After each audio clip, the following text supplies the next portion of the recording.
Si vous croyez que ça va m'aider à affronter les coups durs, c'est gentil, mais... Et vous voulez être un héros.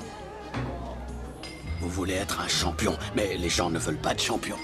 Ils veulent manger des cheeseburgers, jouer au loto et regarder la télé. Comment vous en êtes arrivé là? J'aimerais bien que vous m'expliquiez. Il y a plusieurs raisons à cela. Je vous écoute. Je crois pas que je pourrais continuer à vivre dans une société qui engendre et qui cultive l'apathie comme si c'était une vertu. Il y a de ces réalisateurs qui vous obsèdent, sans savoir pourquoi. Ils vous accompagnent sans vous rendre compte dans votre cinéphilie et dans votre vie. Petit déjà, depuis mes 4-5 ans, je m'intéressais à ce qui était crédité derrière les VHS de l'époque. Sans comprendre qu'est-ce qu'était un directeur photo, je ne savais même pas faire la différence en fait entre un producteur et un réalisateur. Et c'est là en fait qu'à force, je mémorisais les noms, vus fréquemment, entre logo de production, acteur ou réalisateur. J'essayais même de m'en souvenir dans quel moment je les avais vus. Il y en avait d'ailleurs un qui avait son nom tout le temps, qui me suivait depuis l'enfance, d'où ses productions de l'époque, c'était Steven Spielberg. Le premier nom que j'ai en fait retenu des metteurs en scène. Puis en fait suivaient les films passants, les films favoris de mes parents ou même de ma grand-mère, et à force je me disais que je voyais souvent des noms auxquels des films qui me montraient de leur époque qui leur avaient marqué. Gérard Houry, Henri Verneuil, Jean Renoir, Besson, Coppola, Scorsese. Et au fond des tiroirs, il y avait des petits films qui m'étaient encore interdits de voir, de par sa violence ou sa compréhension. Gladiator, Requiem for a Dream, American History X et enfin Seven. Affiche hypnotisante pour moi pour l'époque, j'étais totalement happé par ce poster, le regard de Morgan Freeman ancré en moi. Lançant la VHS à l'époque, et là un nom qui claque au générique, David Fincher. Les années avançant, la science-fiction m'intéresse de plus en plus. Je découvre plein de grandes sagas, et donc aussi Alien. Grosse claque, surtout le premier, et le 3 réalisé par David Fincher. Et là je me dis tiens, comme le gars avec Freeman et son regard sur l'affiche qui m'hypnotisait déjà enfant. Génération Facebook oblige, le temps passe, la sortie en 2010 du Social Network me fallait voir un film sur la création de Facebook. C'était beaucoup trop intéressant, c'était trop rythmé et c'était réalisé par David Fincher. Encore là, à partir de mes 12-15 ans, dans ma cinéphilie grandit chaque jour. Je veux tout voir en fait de tous les mecs que j'aime. Et la liste elle s'agrandit encore aujourd'hui des gens que j'admire. Hein. Ouais, quand on aime quelque chose, ça fait que s'agrandir. Et là je me prends Fincher dans la gueule, je comprends son style esthétique, ses histoires me fascinent, ses sons dans les films m'obsèdent, ses fins sont incroyables et mémorables. Mais en fait, est-ce que je comprends vraiment David Fincher? Mais qu'est-ce qui fait en fait que les gens ils le trouvent si fascinant? Quel est l'élément principal pour sortir de tous ces labyrinthes? Qu'est-ce qu'alimente son cinéma?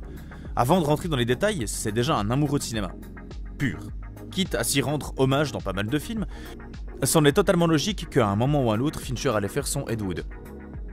Pour la sortie de Manque, revenons en arrière sur le génie Fincher, son obsession derrière le maître qu'il est.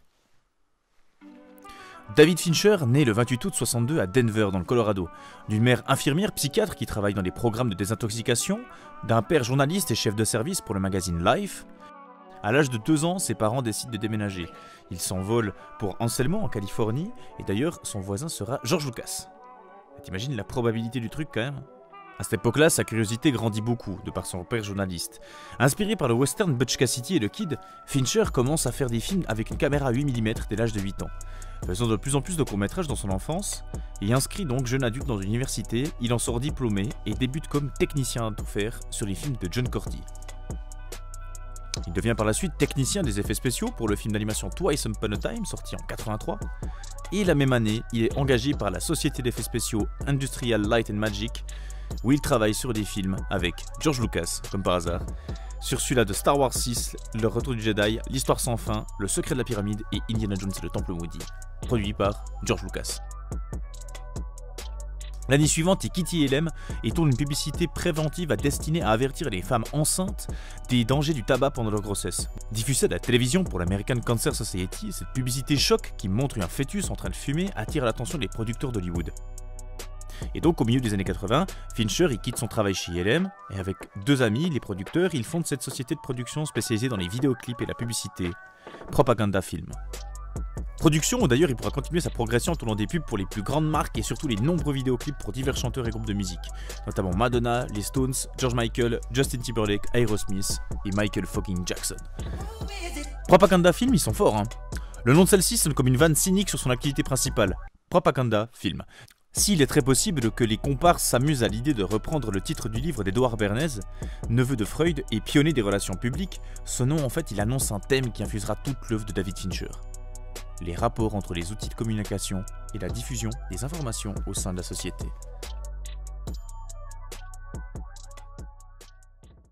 Comment l'information elle se propage-t-elle dans cette société? Comment pratiques sociales, technologies et situations freinent ou accélèrent cette propagation? Comment une information est-elle émise? Comment elle est perçue? Comment elle est altérée? Ces questions, en fait, elles traversent toute l'œuvre de David Fincher. De part en part, chaque film aborde à sa façon un aspect différent de cette problématique. Sans surprise de la part d'un tel formaliste, sa démarche intellectuelle est conditionnée par en fait les outils techniques à sa disposition. Même si chaque film possède une identité qui lui est propre, on peut aussi distinguer deux approches complémentaires dans la carrière du cinéaste. Dans un premier temps, alors que lui-même tourne encore avec la pellicule, Fincher il aborde la question de la propagation de l'information dans un contexte de technologie analogique ou du moins en fait prénumérique, qui sont restreints par la technologie. À partir de 2006, alors qu'il se convertit au tournage numérique, le contexte de ses films change radicalement. Il se passionne désormais pour la circulation de l'information dans un environnement numérique où plus rien ne semble freiner les échanges de données. Mais quelle que soit la forme que prend le cinéma en fait de David Fincher, quelle que soit la technologie qu'il utilise, au fond de cette obsession pour les modalités d'échange de l'information, on trouve la paranoïa d'une cinéphilie née dans les années 70. En 2008, le magazine britannique Empire y demandait à David Fincher d'établir la liste de ses films préférés. Et parmi plus d'une vingtaine de films, on trouvait dedans Fenêtre sur cour, Chinatown, Les Hommes du Président et Citizen Kane. Tiens. Un an auparavant, c'était la musique des Hommes du Président et celle de Conversations secrètes qu'il était utilisée pour travailler sur le montage de Zodiac. En fait, au cœur de ces films, on trouve un même leitmotiv, la quête d'une vérité cachée. Une histoire où les apparences sont trompeuses, une recherche où la technologie peut être autant d'une aide qu'un obstacle. Et si ce thème il a toujours existé, c'est dans les années 70, suite au scandale du Watergate en 1972-73, que la théorie du complot et la dissimulation de la vérité par une élite puissante deviennent des éléments prégnants du cinéma américain. Alors que les Américains ont perdu confiance en leur gouvernement, c'est au cinéma d'expliquer au public par quels moyens la vérité a pu leur être dissimulée. De montrer en fait quels artifices l'ont recouverte sur des couches de faux semblants. L'ambition des réalisateurs de l'époque est donc de remettre du sens dans des événements dont le sens véritable a été occulté. Ayant donc grandi à cette époque, il a 13 ans quand Les Hommes du Président sort en salle, David Fincher restera marqué par cette idée d'une véritable vie cachée qu'il faut révéler. Dès lors, le défi qui se pose à lui en tant que cinéaste est comment montrer cette vérité tout autant que les moyens mis en place pour la dissimuler. Comment montrer l'objet du complot tout autant que le complot lui-même. Partant du principe que les modalités d'une conspiration dépendent des technologies, d'une communication disponible, son cinéma il va s'attacher à définir et à travailler dans des contextes technologiques précis. D'Alien 3 jusqu'à Panic Room, les moyens de communication présents voire dans ses films sont rudimentaires, voire quasi inexistants, et toujours de nature analogique.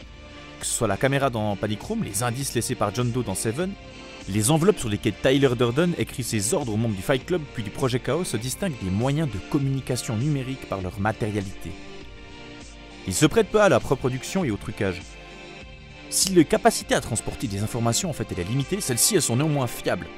À ce titre, ils peuvent être une ressource utile dans la découverte de la vérité. Mais ils peuvent être tout aussi facilement utilisés pour du coup propager des fausses informations et bloquer l'accès à la vérité. Ils deviennent en fait alors un moyen de contrôle sur celui qui tente de les utiliser. Grâce à eux, le dissimulateur peut brouiller les pistes, manipuler le héros pour l'amener où il le souhaite, ne lui révéler que ce qu'il souhaite. Et dans Alien 3, si le premier volet d'Alien déjà posait magistralement les bases sombres et terrifiantes du xénomorphe, le second volet de James Cameron d'ailleurs explorait une autre voie avec Alien sur retour, plus orienté action et plus rythmé, moins sombre mais toujours aussi plus réussi. C'est ainsi donc après moult problèmes de pré-prod et un montage charcuté que sort le fameux film maudit de Fincher qu'il reniera même de son œuvre. Alien 3 se voit littéralement charcuté au montage, vraiment charcuté, et remonté pour s'adapter au mieux aux attentes. Immédiatement après l'apparition du logo de la 20th Century Fox, le spectateur comprend que non, Alien 3 ne sera pas un film comme les autres. La célèbre symphonie associée au groupe se termine sur une note tenue et frissonnante. Avant d'enchaîner sur un générique entrecoupé d'images quasi subliminales qui montrent un facehugger causer l'évacuation d'urgence du vaisseau. D'emblée, Fincher annonce la couleur. Première vision de Fiorana 561, une lande désertique avec des bâtiments décharnés et balayés par des vents et des orages. Tout y est sombre. En un seul plan, on saisit que la planète sera des plus terrifiantes. De même, Fincher enlève le côté féminin et glamour de Ellen Ripley et lui rase le crâne. En bref, Après quelques dizaines de minutes de film, Fincher a fait table rase et s'approprie la saga. En plus, nous montrant le côté technologique, même ce générique est marquant, ce qui sera d'ailleurs une de ses spécialités. Après avoir disséminé ce sous-texte religieux et messianique, Fincher oppose dans ce film mort et vie en opposant à la crémation une naissance particulièrement violente. Car en fait, tout dans Alien 3 a un sens. Ce qui d'ailleurs surprendra tellement les spectateurs, comme les producteurs avant eux, c'est qu'en 1992, c'est qu'au lieu de faire un bête film d'horreur avec des monstres, Fincher a accouché d'un chef-d'œuvre de symbolisme et d'intelligence noyé dans une atmosphère crépusculaire. Ripley tombe dans le purgatoire, le Fiorentina 161, au milieu des âmes damnées, les criminels, menée par le Rédempteur, Dillon. Elle incarne le péché et la tentative devant des hommes condamnés à se terrer entre eux. Elle apporte avec elle la bête, l'alien soldat, et la damnation éternelle, la reine qu'elle porte, qui vont mettre à l'épreuve les pénitents. Et donc du coup, en fait, pour revenir sur l'aspect de contrôle et le côté analogique des informations, domaine qui fascine le cinéaste, Seven sort 4 ans plus tard, et John Doe contrôle en permanence les informations à disposition des deux personnages principaux. À travers des indices qu'il sème sciemment, et c'est lui qui contrôle les technologies, téléphone, appareil photo, qui sont d'habitude les outils des enquêteurs, de façon très ironique pour parvenir à prendre le tueur de vitesse et à s'échapper de son influence. Morgan Freeman et Brad Pitt doivent soudoyer un agent du FBI pour qu'il fasse une recherche dans une base de données qui recense les emprunts en bibliothèque de la population. Même la bibliothèque, lieu où l'information est accessible à tous, est un endroit contrôlé et espionné, et les enquêteurs n'ont d'autre choix pour combattre John Doe que d'utiliser du coup un dispositif de contrôle beaucoup plus puissant. Seven, c'est sans doute le film le plus fataliste de son cinéaste, celui qui dépeint le mieux son cinéma et ses obsessions. C'est un drame sombre, à la hauteur de son sérieux, ici peu ou pas d'humour en fait. Ce modèle de storytelling, au service du suspense, était servi sur un plateau d'argent pour le plaisir du spectateur. Tout du long, Seven reste imprévisible et parvient à nous surprendre par ce final en apothéose avec à la clé un twist du coup un peu inattendu. Seven, c'est un film qui ne nous épargne pas. Il s'agisse des meurtres ou des scènes de crime, tout y est brutal, obscur et ce dans les moindres détails. Ne minimisant jamais la noirceur des appartements ou l'effroi sur les visages des victimes. La caméra accompagne l'enquête des détectives et des découvertes macabres dans un rythme lent, parfois sublimé par les musiques de bar. De même en fait que pour Sidney Lumet avec ses 12 hommes en colère, Fincher est assez brillant pour comprendre que l'atmosphère d'un film joue énormément sur le rendu global. Dans Seven, il pleut sans cesse, et cela c'est pas anodin. Cette ville anonyme, non nommée car elle pourrait correspondre à toutes les grandes villes en fait, et celle de tous les tourments, le côté pluvieux est donc là pour souligner son atmosphère, ce qui est d'autant plus parlant car le final du film a lieu sous un soleil plombant en rase campagne. C'est là, loin de la ville et de ses mystères, que les masques tombent et que les passions s'explosent. Dans Seven, en fait, les personnages ils ne cherchent pas à fuir des personnes. Mais cette entité, cette ville érigée et perçue comme ville monstre, à plusieurs reprises les personnages le font savoir. Quand ils leur disent qu'ils ne comprennent pas cet endroit, cette ville, sont les mots qui sortent de la bouche de Morgan Freeman, tandis que le personnage de Gwyneth Paltrow dit à ce dernier « Je déteste cette ville ». Le personnage incarné par Morgan Freeman, qui d'ailleurs me fascinait tant petit, va même jusqu'à dire que si une femme se fait agresser au détour d'une allée, elle ferait mieux de crier au feu plutôt qu'à l'aide, car sinon personne ne viendrait l'aider. Et c'est en ça que Seven est le film le plus pessimiste de David Fincher. Ce dernier semblant nous dire que chaque grande ville renferme son lot d'immondices, incarné à travers ses 7 péchés capitaux et à l'œuvre du psychotique surdoué Jonathan Doe, capable de citer Shakespeare, Milton et Dante, mais surtout de provoquer l'apocalypse. L'apocalypse d'ailleurs voulant dire en grec dévoilement, révélation, le final symbolisant littéralement une forme de révélation chez l'un de ses personnages. Au final, le film pourrait être résumé par cette simple citation d'Ernest Hemingway, énoncée et complétée par le détective Somerset à la fin du film. Le monde est un bel endroit qui mérite qu'on se batte pour lui. Je suis d'accord avec la seconde partie de la phrase. Cette logique paranoïaque va s'amplifier au fil des films suivants. Dans The Game en 97, il ne semble plus y avoir d'échappatoire. Le personnage, joué par Michael Douglas, a beau se débattre, il lui est impossible de sortir du jeu, ni même de discerner le jeu de la réalité.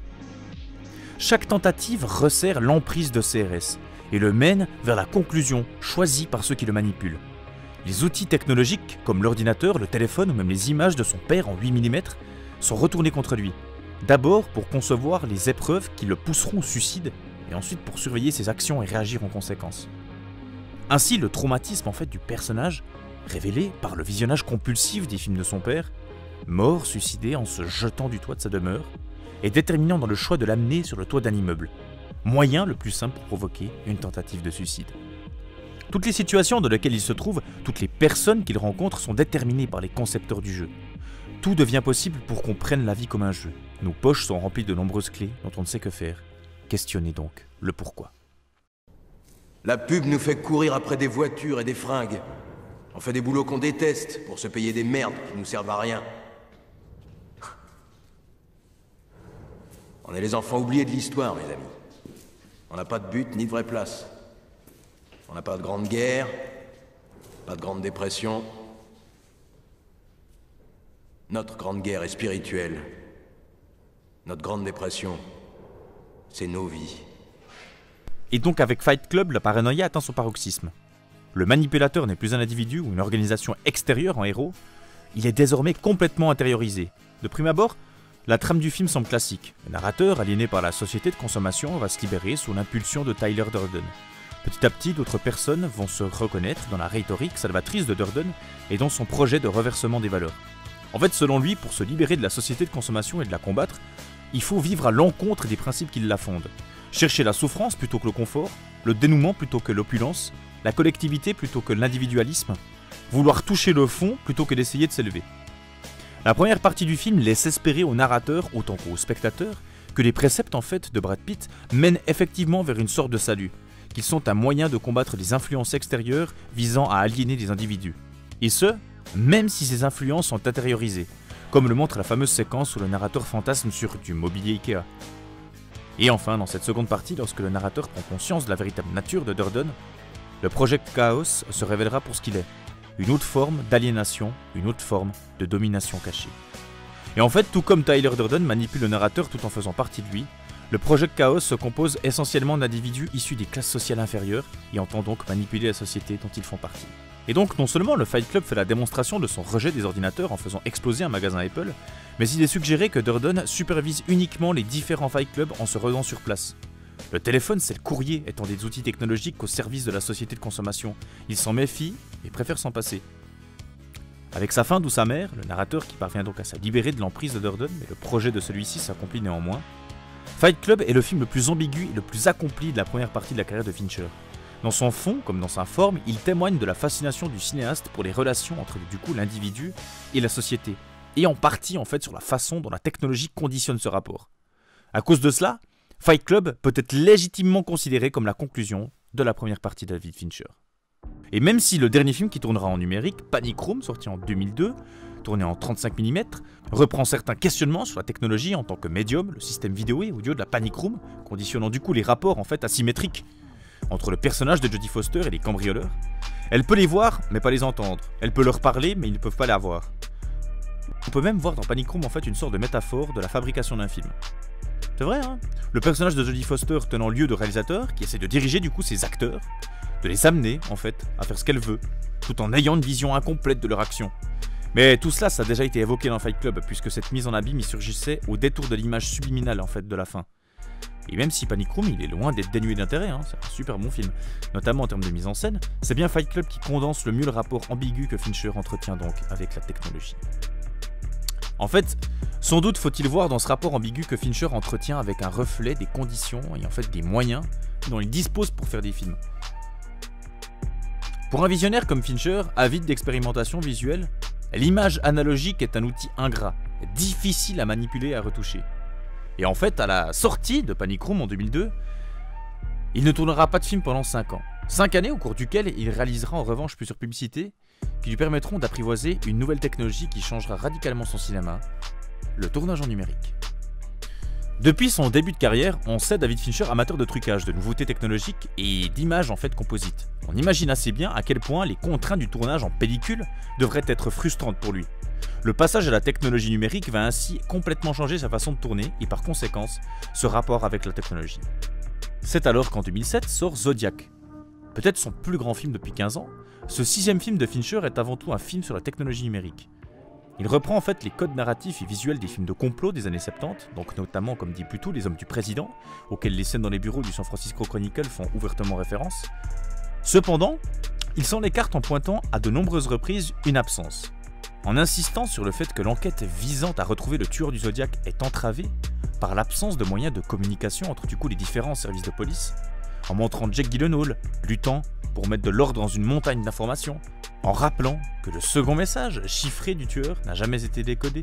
Fincher dessine en creux ce qui a manqué aux enquêteurs, et ce qui lui avait jusque-là manqué à lui, l'ordinateur et la technologie numérique. L'informatique est née de la nécessité de trouver un moyen rapide de déchiffrer les messages allemands pendant la Seconde Guerre mondiale. Apparaît par son absence comme l'outil qui aurait permis de résoudre l'enquête. De façon assez ironique, le contexte de l'histoire est précisément celui de la naissance de l'informatique des réseaux. Alors même que le tueur du Zodiac revendiquait ses meurtres, il échangeait dans les universités californiennes les premiers messages électroniques par l'intermédiaire d'ARPANET. ARPANET, c'était un réseau qui allait devenir Internet. Et Fincher joue avec cette synchronicité dans la façon dont il représente les routes de Californie. Certains plans et certains travelling leur donnent l'apparence d'un circuit imprimé. Et si Zodiac réussit à reproduire la Californie du début des années 60, il reste néanmoins un film contemporain. Et cette reproduction se trouve en fait donc confrontée aux problématiques et aux technologies actuelles. Par ce biais, Fincher expose le numérique tel qu'il existe aujourd'hui, comme une solution aux problèmes qui se posaient avec la technologie analogique. Le tueur du Zodiac, à l'instar du tueur de Seven, maîtrise les moyens de communication, notamment la presse, et son action est assimilée à un complot qui répand la peur dans la société. Mais le film y laisse également entendre que le numérique, en aidant à décoder des messages, en permettant de traiter l'énorme quantité d'informations, en permettant la communication entre les différents services de police, aurait permis d'identifier et d'arrêter le tueur. C'est donc l'absence de cette technologie qu'a permis au Zodiac de contrôler la psyché de son époque, s'infiltrant dans les consciences non seulement grâce à la presse, mais même aussi jusqu'au cinéma. Puisque dans le film extraordinaire de Don Siegel, L'Inspecteur Harry, sorti en 71, le film reprend totalement les idées et les codes du tueur du Zodiac. Lorsque je vois un adulte du sexe masculin courir derrière une femelle avec l'intention évidente de la violer, je le descends avant, c'est ma politique. L'intention, elle restait à établir. Quand un gars à poil court derrière une fille, la queue en l'air et un couteau de boucher à la main, c'est drôle. J'ai peine à croire qu'il est en train de quêter pour la Croix-Rouge.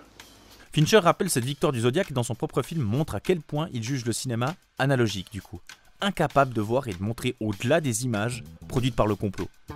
Pour le cinéaste, en fait, la quête de la vérité, elle ne saurait se baser sur des outils qui se contentent de reproduire une réalité construite de toutes pièces, par ceux-là même qui veulent occulter la vérité. Il faut donc des outils qui permettent de déconstruire les images pour percevoir ce qui se cache derrière. Le numérique, lui, a permis d'utiliser amplement cette notion d'image composite où un plan est constitué de différentes sources. Notamment dans Zodiac, où il réunit un avant-plan où évoluent des acteurs filmés sur fond bleu et un arrière-plan en image de synthèse montrant le décor des rues de San Francisco. Avec son film suivant, L'étrange histoire de Benjamin Button, il expérimente cette même idée, mais avec un visage et un même corps. Ce ne sont plus des personnages qui sont insérés dans un décor, mais le visage donc retouché de Brad Pitt, qui est associé numériquement au corps de Benjamin Button. Et avec des morales touchantes, et un des plus beaux films sortis sur les 15 dernières années, qu'est-ce qui fait la beauté d'une personne? La maturité des cernes sur le front dégarni? Plutôt la vaillance d'un biceps bien gonflé? En fait, la volonté d'un poing serré? Peut-être la détermination d'un regard? Ou l'énergie d'un sourire? En fait, la beauté, elle n'a rien à voir avec l'âge, et donc le physique. Mais plutôt avec l'attitude, et donc la fraîcheur. C'est donc grâce aux expérimentations de Benjamin Button que Fincher peut livrer à par la suite son film somme de sa deuxième carrière, The Social Network. Je sais pas si t'es au courant pour le nouveau site que j'ai lancé. Non, The Facebook. tu m'as traité de salope sur Internet, Marc. C'est pour ça que je voulais te parler si on pouvait juste... Sur Internet. C'est pour ça que je suis venu te voir. Comparer les femmes à de vulgaires animaux. Mais finalement, je l'ai pas fait. Ça ne t'a pas empêché de l'écrire. Comme si toutes les pensées qui se bousculent dans ton crâne étaient tellement brillantes que ce serait un crime de ne pas les partager. Pour quelqu'un obsédé par l'impact de la technologie sur la société, et pour qui l'avènement du numérique a été une révolution radicale dans sa manière de travailler, un film du coup sur la fondation de Facebook semblait une évidence. Et dès la séquence d'introduction, Fincher expose une note d'intention purement visuelle que j'imaginais tous les étudiants et metteurs en scène amateurs comme moi ont décodé. Tout y est. Tout est juste. Tout est juste. Je vous laisserai d'ailleurs le soin de comprendre ce jeu de langage cinématographique proposé par Fincher. Et en fait, dès cette séquence, Fincher annonce donc l'issue de son film. La victoire inéluctable du numérique en tant qu'arme de destruction d'une réalité fabriquée de toutes pièces par les élites. Le triomphe de Mark Zuckerberg est donc la victoire des technologies numériques sur le pouvoir de l'argent, sur le pouvoir de la publicité, sur le pouvoir des apparences, et même cette illusion qu'est la méritocratie. En fait, c'est inéluctable, dès le départ, qu'en tant que représentant de l'élite, les frères Winklevoss se voient renversés par l'avènement de Zuckerberg. Et on peut ainsi comprendre la décision de Fincher de réutiliser la technologie qu'il avait fait dans Benjamin Button pour recréer, du coup, leur gémellité. Avec ces jumeaux qui ne sont en fait qu'une seule et même personne perdant un avantage numérique dénoncé comme une illusion, le cas d'Eduardo Saverin était un peu moins évident, mais en tant qu'élève brillant, membre d'un Final Club prêt à se plier aux règles établies par l'élite, pour construire Facebook. Eduardo, il n'incarnait pas un changement. Au contraire, il participait à la perpétuation d'un ordre établi. En quittant sa condition relativement modeste pour rejoindre l'élite, il sert d'excuse au système, celui-ci justifiant sa hiérarchie au travers de quelques exceptions choisies avec soin. C'est donc en tant qu'acteur, même inconscient de l'ordre établi, qu'il devait être écarté. En parallèle, le mentor de Zuckerberg, Sean Parker, n'aura de cesse de pousser celui-ci à suivre son exemple, à briser les règles du jeu et à s'en prendre avec des normes établies par les élites. Néanmoins, le film se garde bien de célébrer béatement la victoire de Zuckerberg sur les Winklevoss. En bon paranoïaque, Fincher n'est pas dupe. La révolution numérique, elle a certes mis à bas les anciennes normes, mais Facebook s'est substitué aux anciens médias. Les nouvelles technologies de l'information, elles ont beau être décentralisées, éclatées, accessibles à tous, elles sont tombées sous le contrôle de Zuckerberg. Lors de la dernière scène, Zuckerberg, souverain solitaire du monde qu'il a créé, demande en ami Erika, celle-là même qui l'a quitté et lui a clairement dit qu'il l'a dégoûté. Impassible face à son écran, il recharge régulièrement la page. Il sait qu'elle acceptera tôt ou tard.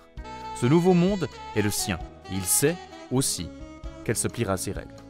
Avec ce final, Fincher concluait un film dense et très théorique où la mise en scène et le montage s'attachaient autant à illustrer les principes fondamentaux du nouveau monde numérique qu'à faire progresser l'histoire.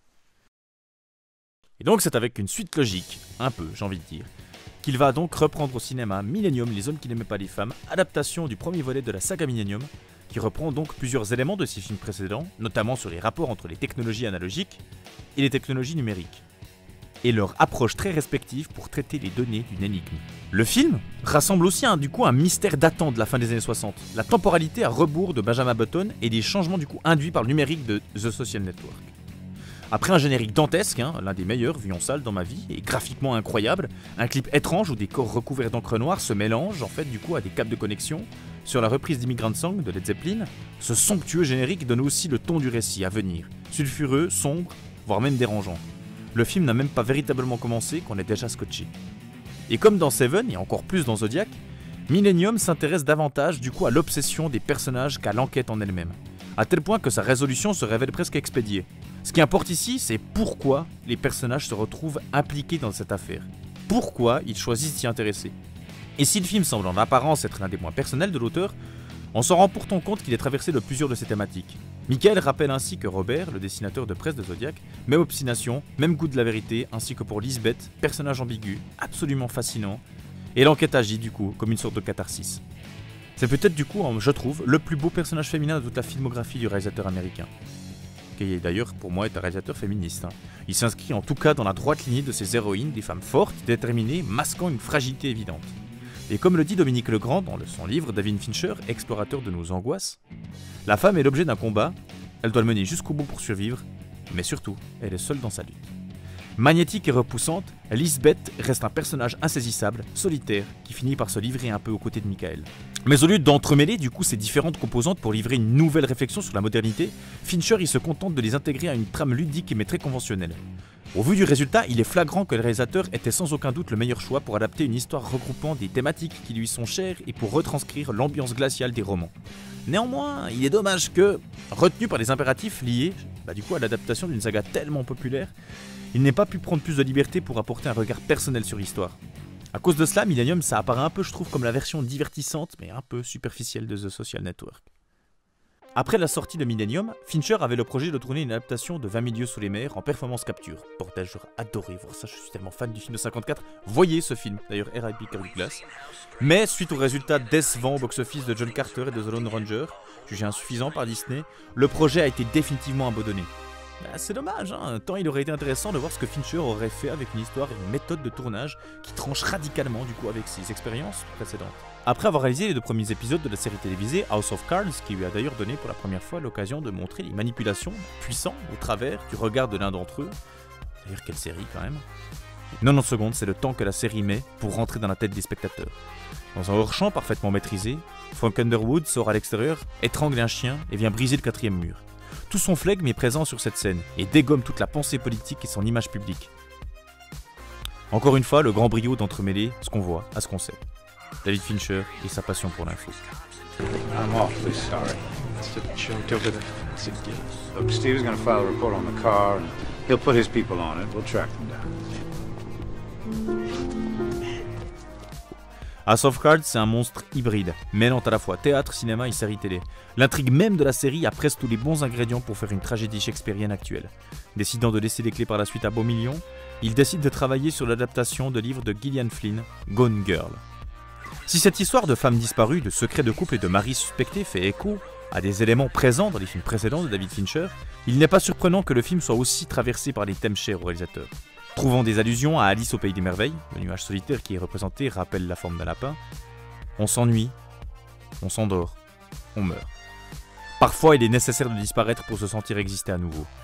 L'idée du nuage sur le poster du film est que Rosamund Pike a disparu là où vont désormais les secrets de notre époque, non plus dans les nuages, mais dans le cloud. La manière dont Hollywood fabrique des films plaît de moins en moins à Fincher.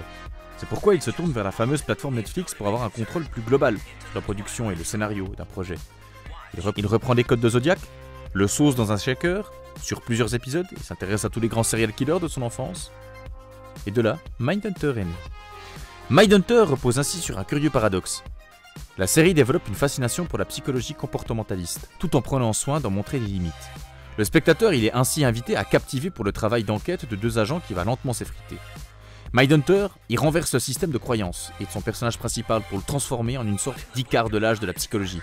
Ce n'est pas chasseur d'esprit qui veut, Holden confond le mind et le spirit, et c'est logiquement qu'il est ramené les pieds sur terre avec les ailes en cendres.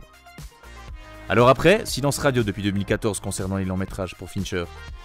Fincher, après les très bons retours sur Mindhunter, signe donc un contrat de 3 films avec Netflix. Le premier, sortant ce vendredi 4 décembre, va justement du coup reprendre une époque, un intérêt pour l'information et les dessous d'une production. Celle justement d'un de ses films favoris, l'extraordinaire Citizen Kane, que je vous conseille de vous y retourner d'ailleurs.